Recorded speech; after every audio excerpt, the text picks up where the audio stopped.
वचन दिले तू मला ह्या मालिकेच्या आजच्या भागात आपण पाहतो की इकडे आता जो शौर्य असतो तो ऊर्जाला म्हणत असतो, हे बघ ऊर्जा, आत्तासुद्धा तू जे काही करायला निघाली आहेस ना, खरं तर ते सगळं मला पटलेलं नाहीच आहे. पण तरीही मी तुझी या सगळ्यामध्ये मदत करतोय. का माहिती आहे? कारण मला ही गोष्ट अगदी व्यवस्थित माहिती आहे, तू ज्या लोकांबरोबर सामना करायला निघाली आहेस ना, ती लोकं अजिबातच चांगली नाही आहेत आणि त्यामुळे मी कुठल्याही पद्धतीची रिस्क नाही घेऊ शकत ऊर्जा. म्हणून मी हे जे काही करतोय ते करतोय, कारण माझं तुझ्यावर प्रेम आहे. मी तुला कुठल्याच अडचणीत नाही टाकू शकत ऊर्जा. बस, त्याखेरीज माझ्या मनात दुसरं काही नाही आहे. आणि ऊर्जा, आता मला असं वाटतं की मी जे काही बोललो आहे ते सुद्धा तू विसरून जा, कारण मला तुला कुठल्याही पद्धतीचं प्रेशर नाही द्यायचं. आता तू तुझं काम कर. तर दुसऱ्या बाजूला इकडे आता पद्माला सुंदर असं तयार केलं जात असतं. पद्माला खरं तर हे सगळं अजिबातच आवडत नसतं. तिला या गोष्टींचा राग येत असतो. तिला असं झालेलं असतं की कधी एकदाची इथे ऊर्जा येईल आणि मला ह्या सगळ्यातून ती मोकळं करेल, मला ह्या सगळ्यातून ती सोडवेल. पण तसं घडत नसतं. तिथे उलट आता विक्रांत येतो. विक्रांत बरोबर आता शिर्केसुद्धा असतो. आता विक्रांतला आपल्या समोर बघून पद्मा जरा घाबरलेलीच असते. तर इकडे लगेचच आता शिर्के म्हणतात, अरे वा वा वा, छान छान, आमच्या होणाऱ्या सुनबाईंना अगदी छान तयार केलेला आहे ब्युटिशियनने. ब्युटिशियनला टिप द्या, असं आता तो त्याच्या बॉडीगार्डला सांगतो. त्यानंतर मग लगेचच शिर्के म्हणतो की आता लग्नसुद्धा होणार आहे. मग काय पद्मा, ते ॲफिडेविट कुठे आहे? त्यावर पद्मा म्हणत असते, ते ॲफिडेविट ऊर्जाताईकडे आहे. ऊर्जाताई, लग्न लागलं की तुम्हाला ते देणारच आहे. मी काय म्हणते, तुम्ही बोलवून घ्या ना ऊर्जाताईला, म्हणजे तुम्हाला ती सगळी कागदपत्र व्यवस्थित देईल. तुम्ही तिला एक कॉल करा ना. त्याबरोबर मग आता पद्माने असं म्हटल्यावर त्या ठिकाणी लगेचच हर्षवर्धन जहागीरदार येतात आणि हर्षवर्धन म्हणत असतो, गरज नाही कोणालाही कुठेही येण्याची, जाण्याची, बोलवण्याची काही गरज नाही. लग्न झाल्यानंतर मिळेल ना ॲफिडेविट, मग विषय संपला. काळजी काही करण्याची घाई नाही आहे आपल्याला. त्याबरोबर लगेचच आता हर्षवर्धन हा शिर्केंना म्हणतो, बरं चला शिर्के साहेब, आता मी निघतो. मी इथे फार वेळ थांबायला नको. मीडिया इथे पोहोचण्याच्या आत मी इथून गेलेलंच बरं. त्याबरोबर लगेचच शिर्के म्हणतात की तुम्हाला सोडायला माणूस पाठवू का? नाही म्हणजे तुमची गाडी बाहेर दिसली नाही ना, म्हणून विचारतोय. त्याबरोबर हर्षवर्धन म्हणतो की नाही नको, काही गरज नाही आहे. ॲक्च्युली मीच जाणून बुजून ठरवून गाडी इथे आणलीच नाही, उगाच लोकांना वेगळं काहीतरी वाटायला नको यासाठी. त्याबरोबर लगेचच हर्षवर्धन म्हणतो, व्यवस्थित सर्व गोष्टी सांभाळा. शिर्के म्हणतो, हो, तुम्ही फक्त ॲफिडेविटचं बघा. हर्षवर्धन म्हणतो, ॲफिडेविटचं मी बघतो, इथलं सगळं तुम्ही सांभाळा. शिर्के पद्माकडे बघत म्हणतो की हो, इथलं सगळं मी व्यवस्थित सांभाळेन. त्यानंतर मग हर्षवर्धन तिकडनं निघून जातो. शिर्के लगेचच त्यांच्या बॉडीगार्डला सांगतात, अरे काय करताय, वहिनींना बोलवा, वहिनींना, अरे माझ्या मिसेसना बोलवा, सांगा त्यांना खानदानी दागिने घेऊन या सगळे, सुनेच्या अंगावरती घालायचे आहेत, तयार करायचं आहे सुनेला, जा सांगा लवकर. आता आमच्या घरची सून होणार आहेस तू, म्हणजे किमान जरा खानदानी तर दिसायलाच हवं ना, असं आता शिर्के पद्माला म्हणतात आणि तिकडनं निघून जातात. त्याबरोबर एक एक करून सगळेच लोक खोलीच्या बाहेर जातात. आता खोलीमध्ये फक्त विक्रांत आणि पद्मा दोघंच जण उरलेले असतात. विक्रांत पद्माच्या गालावरून हात फिरवत म्हणत असतो, आता आपलं लग्न होणार पद्मा डार्लिंग, आता आपण नवरा बायको होणार.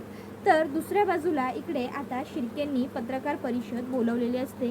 पत्रकार आलेलेही असतात. तर शिर्के आता पत्रकारांना म्हणत असतात, खरं तर तुम्हा सगळ्यांचे मनपूर्वक स्वागत आणि सगळ्यात महत्त्वाचं म्हणजे आभार. कुठलंही लिखित आमंत्रण नाही, कुठलं तुम्हाला व्यवस्थित कागदोपत्री काही सांगणं नाही, पण तरीही आमच्या विनंतीला मान देऊन तुम्ही सगळे इथपर्यंत आलात, ह्यासाठी तुम्हा सगळ्यांचे सहर्ष आभार. खरं तर आज आम्ही आमच्या विक्रांतचं इथे लग्न लावून देत आहोत आणि त्या सगळ्यासाठी मी तुम्हाला आमंत्रित केलेलं आहे. त्यामुळे तुम्हाला आता जे काही प्रश्न पडले असतील, काही विचारायचं असेल, तर तुम्ही सगळं काही आज विचारू शकता, कारण आज मी सगळ्या पत्रकारांना सगळ्या प्रश्नांची उत्तरं देणारच आहे. त्याबरोबर आता इकडे शिर्केंनी हे असं म्हटल्याबरोबर सर्व पत्रकारांमध्ये एकच कुजबूज सुरू होते की बापरे, चक्क शिर्के साहेब प्रश्नांची उत्तरं देणार असं म्हणतायत. त्याबरोबर शिर्के म्हणतात, तर आता आमच्या मुलाचं लग्न आम्ही पद्मा कदम हिच्याबरोबर लावून देतोय. तोपर्यंत शौर्य आणि ऊर्जा तिकडे पोहोचलेले असतात मंडपात. आता शौर्य आणि ऊर्जा आल्याबरोबर त्यांना लगेचच दारातले जे सिक्युरिटी असतात ते थांबवतात आणि विचारतात, एक मिनिट, कोण तुम्ही? त्याबरोबर ते म्हणतात, असं काय करताय? पत्रकार परिषदेला आलो आहे, म्हणजेच पत्रकार. त्याबरोबर आता ते लगेचच म्हणतात, पण तुमचे ID चेक करावे लागतील, ID बघू. त्याबरोबर लगेचच शौर्य स्वतःचा ID दाखवतो आणि म्हणतो, हा माझा ID. आता तो जरा पंजाबी टोनमध्ये बोलतो, ये मेरा ID. त्याबरोबर तो म्हणतो, आणि हा, त्याबरोबर लगेचच शौर्य म्हणतो, ये अमित आहे, अमित मेरा फोटोग्राफर, मेरा व्हिडिओग्राफर, इसका ID अमित. आणि मग तो ID त्याचंसुद्धा म्हणजेच ऊर्जाचं सुद्धा दाखवतो. त्याच्यानंतर मग आता लगेचच तिकडे जो गार्ड असतो तो म्हणतो, पण आमच्या इन्व्हाइट लिस्टमध्ये तर तुम्ही नव्हतात, मग तुम्ही कसे आलात? त्याबरोबर लगेचच ते म्हणत असतात की अरे शिर्के जी इतने बड़े लोग हैं, इनके लिए तो समय बहुत ही ज़रूरी होता है, समय नहीं मिला होगा या भूल गए होंगे बाय मिस्टेक, पर हमें तो आना पड़ेगा ना, इतने बड़े साहब की बेटे की जो शादी है, इसीलिए हम आ गए. त्याबरोबर लगेचच तो म्हणतो की ठीक आहे, जा तुम्ही. त्याबरोबर मग लगेच शौर्य आणि ऊर्जा हे दोघंजण तिकडनं पुढे सरसावतात. तर दुसऱ्या बाजूला इकडे आईसाहेब या आता विजयाकडे बोलायला आलेले असतात आणि त्या विजयाला म्हणत असतात, विजया, मला ना हल्ली तुझं वागणं कळत नाही म्हणजे एवढे दिवस तुला ऊर्जा तुझ्या डोळ्यासमोरही नको होती, आणि आता तर तू चक्क शौर्याच्या आणि ऊर्जाच्या देवदर्शनाची घाई तर करतेसच, वर्ण तू ऊर्जाच्या आणि शौर्याच्या हनीमूनबद्दल सुद्धा बोलत होतीस. नक्की तुझ्या मनामध्ये काय सुरू आहे? त्याबरोबर मग ती म्हणत असते, आईसाहेब, अहो काय सुरू आहे म्हणजे? तुम्हीच म्हणाला होतात ना मला की मी ऊर्जाबरोबर पहिलं चांगलं वागायला हवं, मी पहिलं तिला समजून घ्यायला हवं, त्यानंतर मग तिला लोक समजून घेतील म्हणून. मग मी तेच करते जे तुम्ही मला सांगितलं ते. मी ऊर्जाला समजून घेण्याचा प्रयत्न करते आईसाहेब. त्यावर आईसाहेब म्हणतात, एकाएकी इतका मोठा प्रयत्न? त्याबरोबर मग विजया म्हणते, आईसाहेब, नेमका तुमचा प्रॉब्लेम काय आहे? मला कळतच नाही. म्हणजे मी जरी तिच्याबरोबर चांगलं वागले तरी तुम्हाला प्रॉब्लेम, मी वाईट वागले तरी तुम्हाला प्रॉब्लेमच. मला कळतच नाही मी नेमकं कसं वागायचं. मला तुम्ही जे सांगितलं होतं मी तेच करते, तरीही माझ्यावर प्रत्येक वेळी शंका का? आईसाहेब म्हणतात, शंका नाही गं, शंका नाही, मी फक्त सहजच विचारलं. नाही म्हणजे तुझ्यात जो हा बदल झाला आहे तो घरात कोणालाच पटत नाही आहे, सगळ्यांनाच खटकतो. पण जर खरोखर मनापासून तुझं मतपरिवर्तन झालं असेल आणि तू ऊर्जाला सून म्हणून स्वीकारलं असशील तर ही खरोखर खूप चांगली आणि आनंदाची गोष्ट आहे. आणि सगळ्यात महत्त्वाचं म्हणजे जर याच्यामध्ये तुझा काही डाव असेल किंवा काही तुला वाईट वेगळं करायचं असेल तर मात्र तसं करू नकोस, कारण तू जे काही करशील ते कधी ना कधीतरी पुढे येईलच विजया, आणि मग मात्र तुझ्यावरती पुन्हा कधीही विश्वास ठेवणं मला जमणार नाही. मग मला जड जाईल तुझ्यावर विश्वास ठेवणं, आणि मलाच नाही तर शौर्याला सुद्धा पुढे तुझ्यावर विश्वास ठेवणं जड जाईल. तर दुसऱ्या बाजूला इकडे ऊर्जा आणि शौर्य त्या ठिकाणी पोहोचतात. तर आता शौर्य म्हणतो, बापरे, यांनी तर पूर्ण तयारीच करून ठेवली ऊर्जा. त्यावर ऊर्जा म्हणत असते, तेच तर शौर्य, पण पद्मा अजून कुठेही दिसत नाही. शौर्य, आपल्याला आधी तर सर्व बाजूंनी नेमका ह्यांचा काय कट आहे ना हे बघावं लागेल, आणि त्याच्यानंतरच मगच आपल्याला हल्लाबोल करावा लागेल. त्याबरोबर शौर्य म्हणत असतो की ऊर्जा, काही काळजी करू नको, सगळं तुझ्या मनासारखंच घडणार आहे, तू निश्चिंत राहा, निवांत राहा.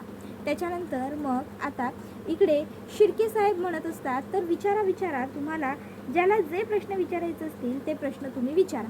मला तुमचे सगळ्यांचे आभार मानायचे होते आणि तुम्ही आल्याबद्दल मी आभार मानलेले आहेत. इतक्यात आता ते म्हणतात, बरं आता पहिले तर मी आमच्या घरच्या होणाऱ्या सुनबाईंना बोलवतो. नाही म्हणजे तसं तर तुम्ही सगळेच आमच्या सुनबाईंना ओळखता, पण आता त्या आमच्या घरची सून होणार आहेत, त्यामुळे त्यांची ओळख आम्ही सुद्धा करून द्यायला हवीच. म्हणूनच आता मी पहिले ओळख करून देतो, त्याच्यानंतर मग तुम्ही विचारा. त्याच्यानंतर मग तिकडे पद्माला आणलं जातं. पद्माला तिकडे आणल्याच्या नंतर आता ताबडतोब लगेचच शिर्के साहेब म्हणतात, तर ह्या आमच्या होणाऱ्या सुनबाई पद्मा कदम, ज्यांचं लग्न आम्ही आमच्या मुलाबरोबर विक्रांतबरोबर लावून देतो. त्याबरोबर आता ऊर्जा शौर्यला म्हणते, शौर्य आता तू प्रश्न विचारायला सुरुवात कर. शौर्य, मी कितीही वेषांतर केलं तरीही मला आवाज बदलता येणार नाही, त्यामुळे तू प्रश्न विचार. शौर्य म्हणतो, ठीक आहे ऊर्जा, डोंट वरी, मी विचारतो. आणि मग शौर्य हा म्हणत असतो, इनकी शादी इनसे होगी. त्याबरोबर मग आता लगेचच शिर्के म्हणतात की हो, त्या दोघांचं एकमेकांवर प्रेम आहे. आता प्रेम म्हटल्याबरोबर लगेचच इकडे कुजबूज होते, चर्चा होते की कसं शक्य आहे, कसं शक्य आहे. विक्रांतवरती तर पद्माच्या विनयभंगाची केस आहे, कसं शक्य आहे. त्याबरोबर शिर्के म्हणतात, बरोबर बरोबर, तुम्हा सगळ्यांचं मत पूर्णपणे बरोबर आहे. आमच्या विक्रांतवरती पद्माच्या विनयभंगाची केस होती, बरोबर. पण जर आमच्या विक्रांतने मला हे सगळं काही आधीच सांगितलं असतं तर हे सगळं घडलंच नसतं. त्यावर मग आता लगेचच पत्रकार जे असतात त्यांना कळत नसतं नेमकं शिर्केंना काय सांगायचं. मग पत्रकार शिर्केंना म्हणतात, शिर्के साहेब प्लीज, हे बघा, तुम्हाला जे काही सांगायचं असेल ते तुम्ही थोडं स्पष्टपणे सांगितलं तर बरं होईल. त्याबरोबर शिर्के म्हणतात, बरं ठीक आहे, आता जर तुम्हाला स्पष्ट ऐकायचं असेल तर मग मला सुद्धा स्पष्ट बोलायलाच हवं. तर हा जो माझा मुलगा विक्रांत शिर्के आहे याचं या पद्मा कदमवरती प्रेम होतं आणि त्याने प्रेमाने पद्माला मिठीत घेतलं, आलिंगन दिलं. हां, आता अर्थात त्याची चुकी झालीच की त्याने ह्याची कल्पना आधी तिला दिली नव्हती. त्याने हे तिला आधीच सांगायला हवं होतं की त्याचं तिच्यावरती प्रेम आहे किंवा त्याला ती आवडते. तिथे तो चुकला आहेच आणि तिथे आम्हाला त्याचं वागणं पटलेलंही नाही आहे. त्याबरोबर मग लगेचच आता पुढे त्याला विचारलं जातं की ही मुलगी एवढी गरीब साध्या घरातली आहे. त्यावर शिर्के साहेब म्हणतात, मी गरीब, श्रीमंत, वर्णभेद, रंगभेद, रूपभेद असं काहीही करत नाही. प्रेम आहे म्हणजे प्रेम आहे आणि एकुलते एका मुलाचं प्रेम आहे. मग नाहीतरी कसं म्हणणार. म्हणून मग शेवटी लग्नाला होकार देणं हा आमच्यासमोर शेवटचा पर्यायच होता. म्हणून आम्ही लग्नाला होकार दिला आणि आम्ही सगळेच जण अगदी मनापासून त्याचं लग्न लावून देतो. त्याबरोबर सगळेच जण म्हणत असतात की जर लग्न लावून देताय तुम्ही यांचं तर मग तुम्ही हे असं एवढ्या छोट्या प्रमाणावरती लग्न का लावून देताय. नाही म्हणजे तुमच्या एकुलत्या एका मुलाचं लग्न आहे म्हटल्यावरती लग्नसुद्धा तसंच मोठं आणि धूमधडाक्यात व्हायला हवं होतं ना शिर्के साहेब. त्यावर शिर्के म्हणू लागतात की हो हो, बरोबर आहे ना, अगदीच बरोबर आहे, धूमधडाक्यात लग्न व्हायला हवं होतं. पण काय आहे ना, सध्या हे कोर्ट केस कचेरी हे सगळं जे काही प्रकरण झालं त्याच्यानंतर आमच्या घरातल्या कोणाचीही मनस्थितीच उरलेली नाही आहे आणि म्हणूनच आम्ही हे लग्न असं छोट्या पद्धतीवर करायचं ठरवलं. त्यावर शौर्य म्हणतो, जी साहब जी हमें समझा नहीं, वापस से बताइएगा क्यों ये किया है आपने. त्याबरोबर आता शिर्के मनात विचार करतो, बापरे, पोरगा हुशार आहे, जरा जपूनच बोलायला हवं. त्याबरोबर शिर्के साहेब म्हणतात, तर मी असं म्हणत होतो की सध्या हे कोर्ट केस कचेरीचं जे काही प्रकरण आहे त्या सगळ्यामुळे आम्ही सगळे डिस्टर्ब होतो आणि म्हणून मग आम्ही जरा पद्धत वेगळी वापरली. कारण शिर्केंच्या आणि आमच्या घराण्याच्या मते फक्त आणि फक्त एकच गोष्ट महत्त्वाची आहे आणि ती म्हणजे विधी. विधी होत आहेत ना, मग महत्त्वाचं. त्याबरोबर शौर्य म्हणतो, याचा अर्थ तुम्ही ही गोष्ट तर कबूल करता की त्या दिवशी तुमच्या घरी जे घडलं होतं ते खरंच घडलं होतं. खरोखर विक्रांत शिर्के याने पद्माबरोबर चुकीचा व्यवहार केला होता.